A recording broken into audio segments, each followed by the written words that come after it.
known to all of us, of course, from the seminal book, The Shade of Homer, published in 1989. In his work, David brings together ancient Byzantine and modern Greek literatures and traditions, and, of course, is interested in how they relate to English literature. I've personally learnt a lot from his studies of Cavafy and Browning, and Cavafy and Tennyson. And today I'm looking forward very much to his bringing together Browning and Solomos in the paper To Solomos Through Browning, a new look at the Cretan. David. Right, excuse me if I stand up because I like to see people even if they don't like to see me. So Solomos the Cretan is, of course, a seminal work about Crete by a poet of Cretan extraction, and it's also one of the best, possibly the best poem in the modern Greek language. And so from that point of view, returning to it requires little justification. And that's especially true when we've got David Holton here, whose work on Erotokitos, the fountainhead of the technique of the Cretan, has been so valuable to all of us. But I have a certain trepidation in speaking on this topic here when I'm being chaired by an authoritative editor of Browning, and when right in the front row I've got a great authority on Operitikos too, and I've also got several Italians that can then tell me I've got things wrong about Italy. So anyway, there we go. What I'm going to do here is to try to move on the discussion of Solomos' much discussed dramatic monologue through a comparison with Robert Browning's poem, The Italian in England, and you've got a few snippets from that I'll refer to on the handout.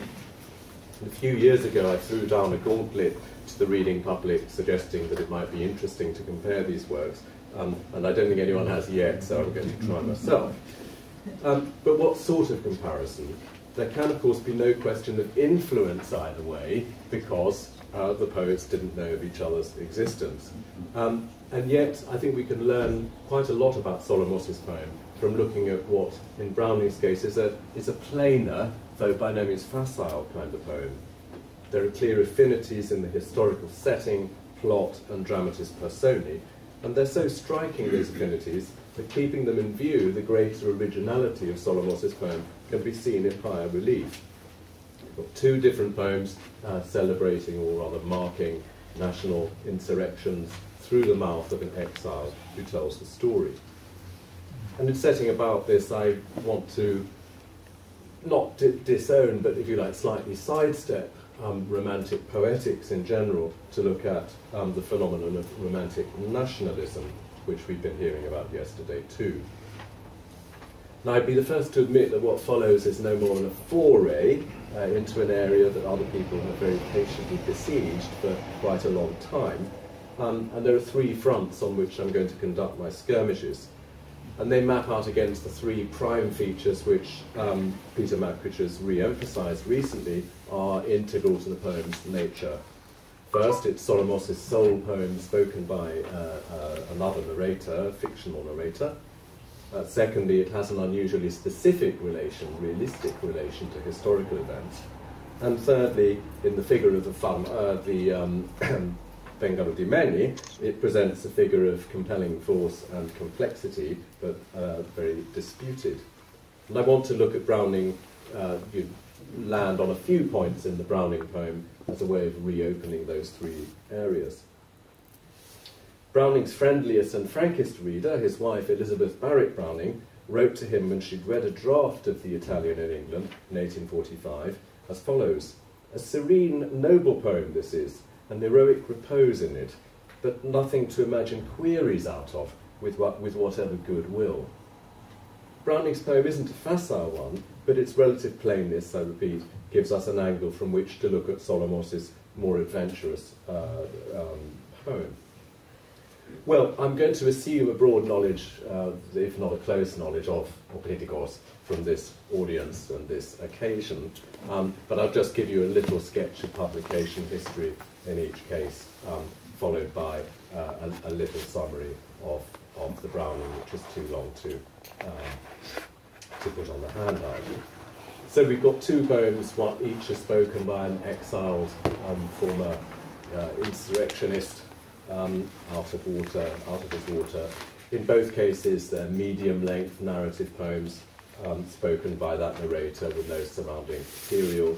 They're both in rhyming couplets, and in the Kritikos, of course, the Cretan rhyme syllabos. In Browning's case, the more rapid form of the English 8-syllable couplet, as you can see from the handout. And in the case of the publication of Kritikos, though written in 1833-4, it was first published only with his remains in 1859 by Polylas with the misleading subtitle Apospasma, following a lot of important work on the poem by Lili Ioannidou Papadopoulou in 1978, Stylianos Alexiou's edition 1994, but I give it a plug, I'm citing from the improved text by Peter Mackrich in the Free Besieged volume. And both poems narrate events of 1822-3 specifically. Browning's case, there's an interesting publication history. It first appeared in the autumn of 1845, privately printed, then with the title Italy in England, not the Italian in England. And then it was reprinted with some slight variations apart from the big change which comes with the title in 1849 in the volume Dramatic Romances and Lyrics. So the plot of the Browning poem has some clear affinities with that of the Solomos, in that our speaker is narrating a tale of peril and escape from a national rising, in that case in Padua in 1823, and his saving by a young peasant woman who manages to bring about his escape by sea from the persecuting Austrian forces. And in each case, the figure of the woman becomes central, with some clear affinities, but some major differences as well. But I want to emphasize first, in the first of my three main points, and they're becoming shorter as we go on, is that taking this poem seriously as a dramatic monologue. The Cretan is such a strange and challenging poem that it's hardly surprising that its reception has been a winding story, and not unfair to say that the beauties of its expression were felt long before an integrated view of its overall form could be fully achieved. Everyone would agree now that though an unfinished poem, it is a complete poem with, as Linus Politi said, a beginning, a middle, and an end. What's been surprisingly less the subject of attention in what is, of course, mostly a Greek language secondary literature is its status as a dramatic monologue conceived in the year of the birth of the modern dramatic monologue, 1833. So the very first modern dramatic monologue, Tennyson's St. Simeon Stylites, 1833, and its famous successors of the genre. And Solomos, right at the same time, a long way away, came up with the same thing. And of course, Tennyson's St. Simeon Stylites was then written against by Cavafy in his celebrated dramatic monologue, Simeon. But I think it's partly because the dramatic monologue can be thought of as a distinctively English genre, and even Victorian genre, and partly because it's Cavafy who was its most persistent and diverse exponent in Greek, that the opportunity to look at Solomos' poem in that light has still not, I think, been fully developed. Here's a pleasant chance to give a plug to a book that's just appeared that I haven't seen by someone I have taught called Katerina Karatassou, with a book Lanthanon Dialogos, which is a study based on her PhD of the dramatic monologue. It had the book appeared, I could probably have just sent you home and you could have simply read that instead of listening to me. But of course, the dramatic monologue is an elastic term. It can be used too loosely. It can, as in some classic critical discussions like the paper by Sessions in 1945, be so elaborate it looks like painting by numbers. And we want perhaps to keep open the notion that the term Browning, the umbrella term Browning puts his poem in dramatic romances and lyrics, might fit Solomos' poem quite nicely. But I'm going to look briefly at two main areas of discussion in relation to the dramatic monologue, which show the contrasts of poetic strategy based on similar themes, however. And in each case, Browning's poem is simpler. So the first point concerns the nature of the interlocutor. And here, of course, I'm indebted to the classic study of Langbaum. And the second point is the implications that follow for for narrative sequence, rather. So Browning's poem, although it's not as elaborate in its presence of an implied interlocutor, as in some of its other classic poems, like My Last Duchess, which Gavetti loved, does undoubtedly have an interlocutor inside it. We, in the dramatic monologue in its classic form, we must be alert to an implicit hearer who's in an implicit physical space within earshot of the speaker, and who comes accordingly with implicit stage directions. So if you glance at number 1 in your handout, the poem plunges in at the beginning. That second time they hunted me, from hill to plain, from shore to sea, and Austria hounding far and wide, her bloodhounds through the countryside, breathed hot and instant on my trace, etc. There we are, right in medias res, but that carries implications for the sort of person who's being addressed. It's someone who probably has heard about the first escape of our Italian speaker. It's someone who shares, maybe fervently shares, the dislike of the Austrians and the zeal for the Italian national cause. And the fact that the interlocutor through the rest of the poem is only glancingly present is also part of the effect. We've got an Italian here who doesn't mind cutting good figure, who doesn't probably want people cutting into his story too much, and who tells it with great brio.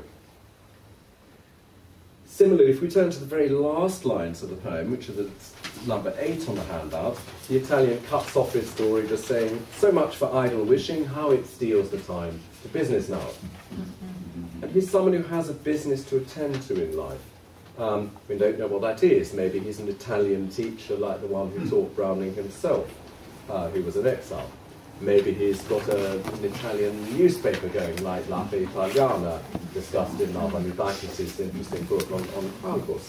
Or maybe he's just got a business somewhere in London's Clerkenwell, where the Italians still hang out. So there's a pre-existing acquaintance between speaker and interlocutor, a sense of fellow feeling, and as well a wish to present to someone who shares your outlook some more information and feel for what Italy is like. So he'll describe the customs by saying, you know, in Lombardy we do this, and so on. And with all this, we've got a shared social status. The narrator's initial fear had been that trying to escape through the agency of this peasant girl, she might betray him. Number 3, I had devised a certain tale which, when 'twas told her, could not fail persuade a peasant of its truth. So he's both talking down to her, and then in the next part we see that he invests her with a quality really of the Blessed Virgin. She has this ability, her whole posture is such that she would crush the snake and spare the worm. She's the incarnation of Italy, and so on. But overall in the poem we have a sense of social comfort between the interlocutor and the speaker. I think the only cases maybe where we see the interlocutor looming in the poem are at the section breaks, where I think every now and then we suspect that the interlocutor might be raising a teasing eyebrow at the story being told by a middle-aged man of a girl that he claims not really to have loved particularly. We don't quite believe him about this old flame. See number 2. So he leaves with this rather sensual image of the girl taking off the secret token in her breast, and as if to dismiss the idea that it was a romantic episode. He says, it was for Italy, I feared. It was all good national cause made me do it. And later in the poem he says, I never was in love, and so on. So we don't have a constant interaction in Browning's poem, which you can easily access electronically now, between interlocutor and speaker. But we have a sense of a settled conversation, a settled scene. Italy, meanwhile, is settling a bit sullenly to its rest. The revolution is over. 2 men are sitting over a nice cup of coffee or something stronger, talking as émigrés talk, not really with the pain of exile. And the contrast with Solomos' Cretan, his predicament is very strong, isn't it? He's fallen on evil days, he has no business to busy himself with, except for begging. his days and long nightmare-ridden nights are spent somnos, as we're told only towards the end of the poem. There's no parity between him and the person he's speaking to. So there he is, somnos, and then he extends his hand, the hand, taplona tu diavati, somnos, mati.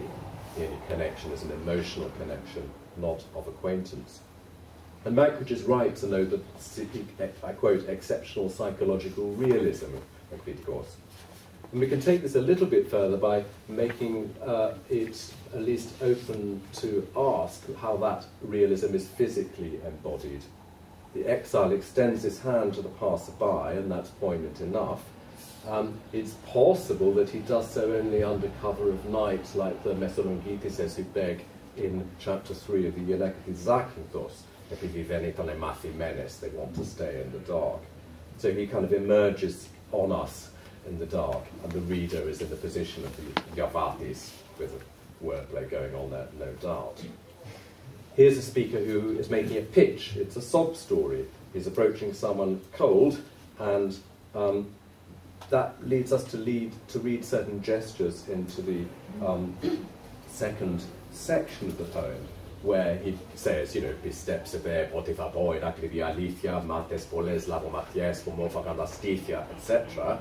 Matim psychi pomekapsipon gosmo aparatondas. There we have probably, you have the extension of the hand to beg. You possibly have a hand on heart to say, believe that I'm telling the truth. You possibly have hands pulling open rags to reveal authentic war wounds. You possibly, likely, have someone crossing himself at the mention of his dead comrades and his dead sweetheart. And all of those gestures come from a body which we learn later in the poem is not in its prime. So by the time he'd set off from Crete with his presumably much younger fiancée, he had a strength which, in swimming then, so we have different time layers going on there. And there's a connection there with the Browning poem where, after all the jollity of the story of encountering this adorable young woman who saves your life, the Italian then says, for fast do I grow old and out of strength. And that makes the poem less blithe as a telling of the historical events than we might otherwise suppose. Well, I've said as much as I've got time for about the interlocutor. What about the narrative sequence, that thorny task in the course of discussing that? And here too, I think Browning's poem offers a couple of angles on it. O Kritikos begins and ends with great abruptness, as we all know. We've seen the beginning, we all remember the end, but so does the Italian, as we've noted. So much for idle wishing, how it steals the time to business now. But in the one case, the Cretan, having reached the ballad-like ending of the poem, is choked up with emotion and can say no more, and we can say no more as readers. In the Italian case, it's as if he recovers his poise by just saying, well, that was all in the past, here we go, it's all over. And interestingly, if you glance at number 8 on the handout, you'll see Browning did have an avenue, number 5, you'll see Browning did have an avenue for cutting off his poem in a very similar way. In the section break, she followed down to the seashore, I left and never saw her more. And that would have made a sort of straightforwardly romantic and poignant ending, and he deliberately doesn't end his poem at that point. Beyond this, one might be tempted to say that the extreme non-linearity of the narration in the Kritikos, especially the fast forward to the second coming, makes it hard to compare with Browning's poem. And Magwitch, of course, has very carefully looked at the time layers in Kritikos, and there are some similar time layers operating, with the exception of the second coming episode in the Browning. The distinctions implicit there between carefree boyhood, emerging manhood and sense of the nation, and then sadder and wiser maturity with various points in between. And this crystallizes, I think, in a utopian element about which Vasily Moulin has written in relation to Solomos recently, a utopian element in both poems as we approach the end. The Italian says that if he had 3 wishes, it would be to strangle Metternich with his bare hands, to know that his childhood friend who betrayed the national cause, Charles, would die slow of a broken heart under his new employers. And thirdly, that he'd just get one chance, just for 1 hour, to visit the now grown woman who saved him for one assignation of a chaste kind. But he knows these all things to be utopian, idle wishing. The same sense of the utopian, of course, emerges from the triple negative simile at the end of Solomos' poem. The magical sound heard is not the sound, it's more than the sound of a girl singing, which might be in Crete. It's more than the sound of a Cretan, specifically nightingale. It's more than the sound of a shepherd's pipe on, even more specifically, Psiloritis. And here the homeland seems to become more and more unattainable the more the negative similes pile up. And in a slightly similar way, we have that triple negative more lightly expressed in Browning. So more briefly now, first on the events and then on the Vengono di Meni. I've compared various aspects of the poems without mentioning, and it's time to mention, the difference, of course, in the historical events, despite their affinities. The first, of course, relates to the time gap of the narration. Implicitly, Solomos' poem is narrated 10 years after the events. In Browning's case, it's 22 years. There's been more time for things to settle down. The second, you've got that lesser geographical distance. The Italian can romanticize Italy more precisely because he's further away. It's less painful to him. He finds himself in a place where Mazzini, Foscolo, and other people have been welcomed with open arms by the English and become cult figures, whereas the predicament of Cretan refugees in the British-ruled Ionian Islands was rather different. And you've got the disparity of the historical events. The Austrians suppress the rising, okay, it's a rising many feel was led by hotheads, but they then commute the death sentences, whereas as we've been learning from a later period in relation to Dawkins, the reprisals by the Turks are of course atrocious. And as a consequence, the Italians' biological family remains intact, while the Cretans has been extirpated. The only scion, the Clonari, left is his non-blood relative, the fiancé, who's also now dead. The Italian's family is merely estranged. My brothers live in Austria's pay, he says, if you look at number 6. He imagines what it would be like if he went home. Well, people would be surprised and maybe not that pleased to see him. But he's a black sheep rather than anything more terrible. And there's also a great contrast between the fallen comrades that the Cretan swears by and the Italians who've fallen only morally in the eyes of our speaker. And of course, that's a sign that the Italians will rise to fight another day, as Browning anticipates. Metternich is extruded from office in 1848, whereas Crete, of course, had a much longer path towards integration with Greece. And I think with these differences of historical events, disparities of historical events, we've also got somewhat different attitudes to the nation.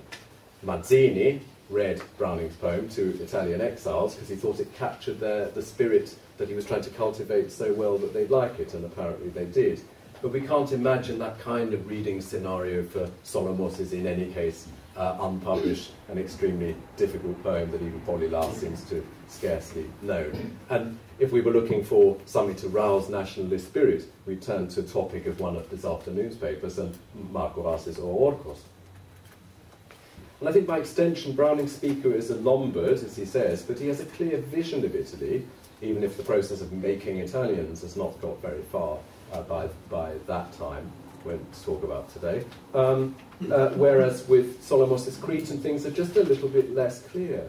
Is the Theikya Kyoliemata Patrida simply Greece, of which Crete is a synecdoche? We might think from the interpenetration of Okritikos with draft 3 of the Eleftheri Poliorkismeni that that is indeed the case, but I think it's just left a little bit open whether Crete as an entity is something slightly more both familiar and unattainable than Greece itself. We see the paradox opening up in a poem by Swinburne in 1897, For Crete and Greece, where Swinburne's zeal for Crete's union with Greece doesn't seem to have any Cretan flavour whatever. that Swinburne, consistent in his way, is inveighing against the great powers and their indulgence of the Ottomans. I quote, "Turk by Christian fenced and fostered, Mecca backed by Nazareth." And Swinburne is saying, look, pagan Greece gave the world everything that has a value. We want Crete to be part of that pagan Greece. But it's not so tidy with Solomos, and it's less clear exactly what the Cretan's ideology is. It's less clear even whether one should speak of an ideology there. But he's part of a group that fought under the sign of the cross. Italian Risorgimento was a rather different thing. And we can also see that the Italian is less envenomed by, specifically religious hatred, because he's been fighting co-religionists. So he's not, for example, speaking of the Hagarian Avarinos, like the Cretan. The Italian as well is still a sort of son of the church, at least in his feelings for Madonna looking like women, as we see from number 3 on the handout. And so, although I don't think there's a Christian symbolism going on in Browning's poem at all, as was argued by Bernardine Brown, it's clear that the poem doesn't rest in any way on a simple religious allegiance. The girl in Browning is, apart from having some interesting elements of Nausicaa from the Odyssey is an interesting mixture of biblical recollections. Eve, as we've seen, Mary the second Eve, as we've seen, possibly Rahab the harlot, possibly at the end the woman taken in adultery, as it has this part about her spindle making a trench fantastically in the dust. And this seems actually to reflect a knowingness in the narrator, who's balancing his feelings about the long-lost girl with layers of irony and self-consciousness. Solomos' Fengaro di Meni, by contrast, though by no means simpler, is, I think, different in tone. And Stylianos Alexiou, to whom we all owe so much, it seems to me clearly too literal-minded in wanting to ward off any hints of the Panagia in this figure as blasphemous. And of course she is clothed with the moon, not, as in Revelation chapter 12, the sun. Again, we're very far from the erotic Mariology of Joyce's A Portrait of the Artist as a Young Man. But the reference to the Chi parisegno anastima of the Fengaro di Meni might well make us think of the Song of Songs, Quasi cupressus in Monte Sion, and the blend of imagery in the Cretan's narrative does, as Kazantzakis pointed out some time ago, present perhaps significant connections with the Song of Songs. Even the celebrated line, Mollis inetsi thinatos erotos Kornaros, is perhaps best understood as a recollection of chapter 8 of the Song of Songs, Fortis est ut mors dilectio, or Kratea, or Solomos agapi. But the Cretan, of course, is seeking to recall a recollection behind a recollection, words, even the most beautiful words, failing him as he seeks to do so. And the contrast with Browning's Italian, a man of business-like qualities, despite his romancing, a man who has no prelapsarian longings, is very clear. We've got Mazzini, shall we say, not Macrianis here. So it's been my aim, briefly, to bring out some further reaches of Solomos' great poem by holding it up against another poem which thematically is remarkably close and also excellent of its kind. And although there's still unfinished business when it comes to taking Ocriticos seriously as a dramatic monologue, though I await the Karatasu book with interest, I look forward to your preliminary responses to my thoughts. Thank you.